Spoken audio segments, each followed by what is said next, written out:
Hey YouTube, how the heck you doing? I'm doing great and I hope you are too. I've been debating and sitting on the fence about a few things about updating my Apple Watch. Actually, I have two, the Series 4 and Series 7, and I've been loving this blue color, and they've yet to bring any real colors back to the Apple Watches. So I've decided to go ahead and update and go from the Series 4 to the latest one.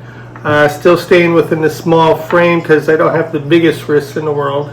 And it did go up a little bit in size, but what I got is the Series 10. So let's go ahead, delve into this little bag and open this guy here. So like I said, I was still debating on whether I wanted to go to the 10 or not. So this one, the 4, Series 4, hasn't been giving me the power I need throughout the day to keep running. So I've been using it mainly as a backup watch for when I work out, or if I have forgotten to charge this up fully for the day. So I'll just grab this one and use it for my work day of 8 hours or so. But let's go ahead, open this little package up.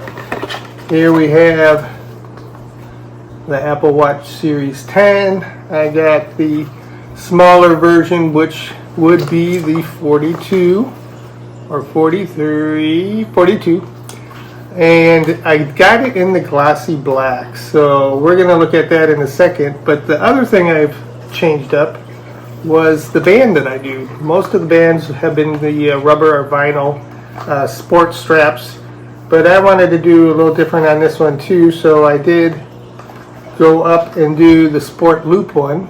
It's got the little loop, fabric loop that you can do on it, and go from there. Yeah, it does have to pull that right off. So I got it in the black, obviously, to match the black, glossy black 10 that I got. So let's get that out of there. And so that's going to be the new watch that I'll be doing.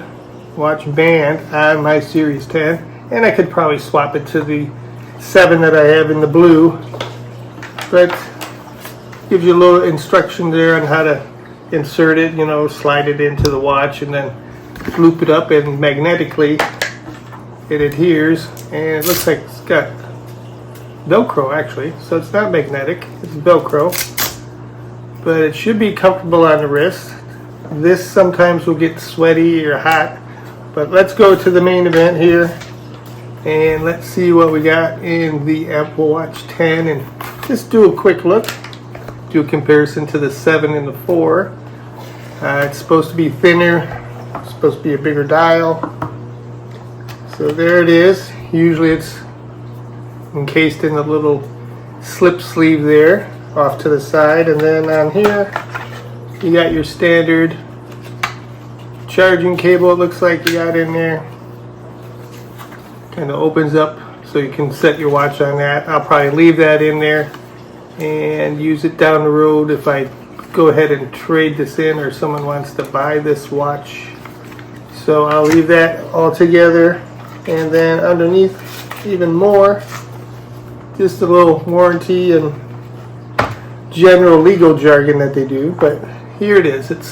I've been, like I said, I was debating about getting the black because it is a shiny black, which means technically it could get scratched easier or show scratches easier. And shiny, it doesn't slide out. Come on, there we go. So there it is, slides out nice and easy pretty much. So let's go ahead and put this guy on.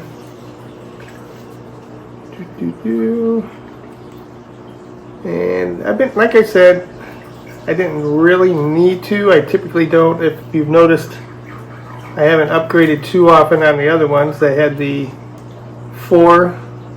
I had the original one when it first came out, obviously, Series 1. And then I got the 4, which is in the black. And I've been using that as my daily workout watch as far as timing me and stuff. And then this is my everyday right now, is the Series 7 in the blue. But let's go ahead and see what we got on here. I might have to switch this around real quick because the buckle part is on the other side. I'll switch that around.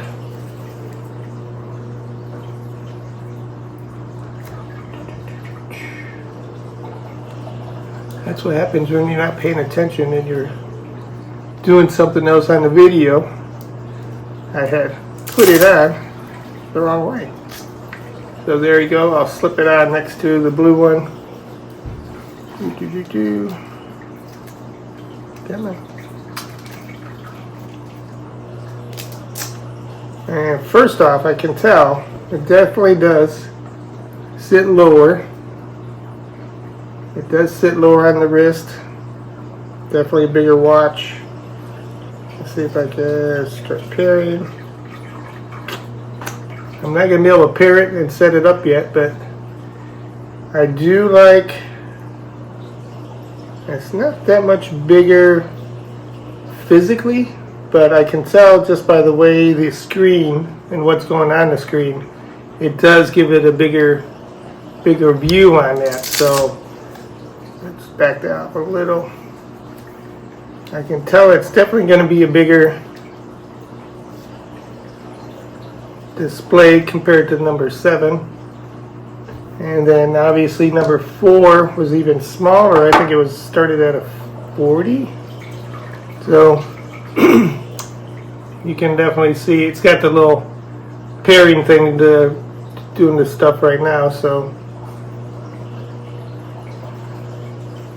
yeah, definitely bigger. Gonna be bigger. Like I said, the glossy, I'm not sure about that yet. I don't think I have any problems with it scratching or anything. Let's get this guy off. And we'll pair him later up, and I'll give you a good follow-up review or just my thoughts on it as I swap them both back and forth throughout the days and everything like that. But there you go. That's the new Apple Watch 10 version 10 in the glossy. It's got the newer speakers, so now that you can do you can actually hear podcasts and music and stuff. I wouldn't really do that. I tend not to even go through my phone in public and stuff. I usually just keep my earbuds in. It's kind of, in my opinion, rude to be listening to other people's stuff or letting other people listen to your stuff, whether it be music or conversations. But let me know what you guys think. Did you get one of these, or did you go for the titanium one with the titanium casing and colors? I've always stuck with the aluminum, mainly because price, because this comes out of my pocket and I want to be able to enjoy other things and not just 1 or 2 Apple products. So let me know what you think, guys. Don't forget to like and subscribe below, and I'll catch you next time. Have a good one.